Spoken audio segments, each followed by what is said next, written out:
Our next speaker is Dr. Edward Rukuunya. Edward Rukuunya currently works with the Lake Victoria Fisheries Organization as the Director of Fisheries Management and Development. Prior to this, he was the AG Commissioner Fisheries Resource Management at the Ministry of Agriculture, Animal Industry and Fisheries, MAIF, in Uganda. And Edward is also a member of the Lake Victoria Advisory Group. Some of the questions that Edward is going to address includes the model that LVFO applies and how it translates into some direct positive outcomes for freshwater or large lake systems. Then how does it work specifically? How can members or organizations of other African Great Lakes learn or implement the model or approaches?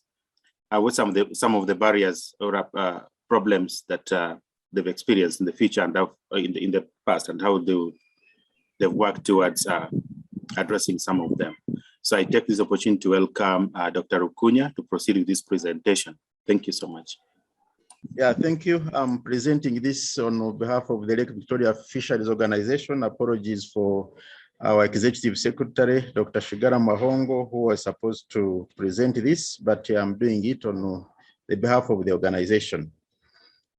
The presentation will take that small outline, which has already been described to you among the questions I'm supposed to answer. And just note that the LVFO was established in 1994 by 3 partner states, and it is registered as a regional fisheries management organization. And currently there are 4 partner states that are contracting, that are part of the contracting parties: Burundi, Kenya, Uganda, and Tanzania. And the main objective is to foster cooperation among the collaborating parties, harmonizing national measures, and also developing and adopting conservation and management measures. You'll excuse me, I'm speedy because of the limited time I'm given. Our vision is to have a competitive and inclusive fisheries and aquaculture industry for enhanced wealth creation and food security. These are very key in the East African community, and our mission is to promote and coordinate sustainable management and development of fisheries and aquaculture in the East African community for food security and wealth creation. So it should be noted that LVFO is a management and fisheries management and development organization. And it has a reporting structure where we have the summit composed of heads of departments. We have the council composed by ministers. We also have a fisheries and aquaculture sector council, coordination, and several others, ending with the national and the regional working groups, which can be groups on silverfish, groups on frame survey, groups on catch assessment, and all those form part of the management structure. What approaches, models, strategies, including achievements, have we realized on Lake Victoria that can be a model for other, that can make Lake Victoria or LVFO be a model for other Great Lakes region? First of all, I must say we have a fisheries and aquaculture policy for East Africa. And this is a policy that helps us to unlock the potential of fisheries and aquaculture. And it also guides us in the management and development of fisheries and aquaculture to ensure that we contribute to economic growth and development. The organization has also a resource mobilization strategy to support programs and projects. And this, we have partner states contributing and also development partners through projects. And I can say that our budget is around $3.6 million US. LVFO also has a fisheries management plan, which has recently been updated. And it is this plan that guides on what needs to be done to address the challenges in the sector, like increasing pressure, research and management mechanisms, inadequate infrastructure, among others. The organization also has guidelines for species-specific licensing for Lake Victoria. Colleagues, you will note that licensing is a key management tool, and this is mainly what is being used on Lake Victoria, and it is done for fishing boats and also ensuring that we have harmonized licensing guidelines. The organization also has harmonized aquaculture and border inspection manuals to ensure that fisheries is conducted in a harmonized policy in terms of procedures, certification, and also trade across the borders. We have guidelines for promoting cage fish farming. This is to ensure that we have guided cage fish farming that does not cause negative impacts on the lake.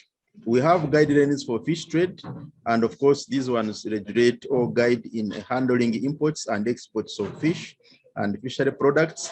And we have recently also developed guidelines for fish meal extraction, handling, and trading. Fish meal is becoming an important and lucrative product that is threatening the Nile perch sustainability. We have other harmonized guidelines, for example, for management of fish breeding and nursery areas. We have also guidelines for monitoring, control, and surveillance to ensure that we do MCS across the Lake Victoria in a harmonized manner. We have regional guidelines for fisheries management since 2004. And when these guidelines were developed, Lake Victoria got one of the largest management systems in the world. We ensure that there is traceability of fish and fishery products along the value chain.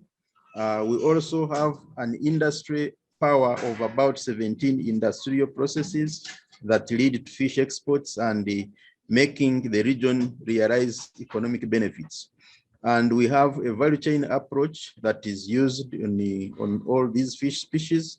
As you can see, ranging from these products here, everything on the Nile perch is almost used up to making shoes, belts, and all that. We are also promoting diversification of products and marketing, including live fish marketing and getting sausages out of fish. We are also promoting value addition of the smaller pelagic fish, and we look at this as food for the future. We also conduct resource monitoring, where we do innovative research programs to determine and monitor the status of the fish stocks, and also disseminating research outputs. Here you can see the conduct of hydroacoustic survey that shows some increase in some parts, but also stagnation in some of the fish species. What challenges have we experienced as the organization? Of course, there is low appreciation of the contribution of the fisheries and brew economy to the GDPs of the partner states, and you find that fisheries departments or directorates are underfunded. We have still unharmonized regional approaches among the partner states, and we feel moving together, we need to harmonize. Of course, we have had COVID-19 emerging issues, and then the declining and stagnating fish stocks. What new approaches and lessons learned can we have? In a bid to improve co-management further, Lake Victoria, LVFO and FAO and the University of Iceland have initiated a collaborative development to have a long-term community management project with a user rights-based approach. And basically, rights-based fisheries management is it's a management tool that looks at allocating sexual rights to the communities, and with the aim of ensuring that you reduce overcapacity. We are also strengthening collaboration, say, with the University of St. Andrew to improve the management of the small pelagic fish. We have memorandum of understanding with the Lake Tanganyika Authority. We have programs with the Indian Ocean region under the Ecofish project. We have MOU with IKEA, and we are also entering MOUs with non-state actors. The new approaches and lessons learned continue that we understand due to climate change, we are now engineering solutions in terms of ensuring food security through use of good technologies for fish handling. We are empowering youth and women in fisheries and aquaculture to take advantage and engage in the blue growth. We are undertaking science-based spatial planning, stroke zoning models for aquaculture and fish conservation areas, training the base of the pyramid vulnerable communities. We are now going in for e-based data collection and community management tools, where we are now using the e-CAS to get catch assessment information. We have our fishers using our Vubi Fisher app, and LVFO is also now promoting scenario modeling in response to the recent fish kills, because we don't know how much fish we lost, what were the causes. So we are now having terms of reference to undertake a scenario modeling approach for the lake. What can we recommend as applicable to other Great Lakes? We feel that developing and implementing strong resource mobilization strategies are very key to ensure sustainable management. We need to strengthen fisheries resource monitoring and research, especially using e-technologies, comparing that we now have the COVID era. And we need strong collaboration among other actors so that we solve African Great Lakes problems with African solutions and working together. Then we have to improve climate smart fish processing technologies and also strengthening the capacity at the grassroots levels. Thank you, Chair. I submit. Thank you, Dr. Rukuunya, for the wonderful presentation on the strategies, approaches, lessons learned, and adaptation for the future to strengthen the work that's done by the Lake Victoria Fisheries Organization and the East Africa community.